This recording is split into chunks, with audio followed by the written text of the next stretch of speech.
నేర్చుకుని మార్చుకునే మనసు ఉంటే గుర్తించగలుగుతారు. మనకేం కావాలి చెప్పండి? తాతల నాటి నుంచి ఏం విన్నామో ఏం చేసామో అది మాత్రం ఉంటే చాలా. దేవుడే వచ్చి మనకు అర్థమయ్యేటట్టు చేస్తే దాన్ని కూడా వెంబడించడం మంచిదా? ఇటు పెద్దలు చెప్పింది కావాలి, ఇటు దేవుడు చెప్పింది కూడా. ఆ రెండింటిని సరిగ్గా తూకం వేస్తే పరిశుద్ధాత్ముడు నడిపిస్తాడు మనల్ని.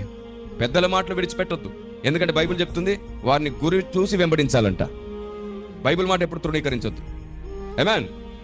మనకు కొంచెం జ్ఞానం కలిగితే పెద్దల్ని పక్కన పెడతాం, తప్పు. మనకున్న జ్ఞానం పెద్దలకు లేకపోవచ్చు, కానీ అసలు జ్ఞానంలో నువ్వు వర్ధిల్లాలంటే పెద్దల దీవెన కావాలి నీకు.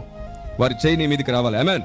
నీ అంత తెలివి, నీ అంత వేగం, నీ అంత జ్ఞానం లేకపోవచ్చు, కానీ నువ్వు వర్ధిల్లడానికి వారి దీవెన కావాలి. Praise the lord.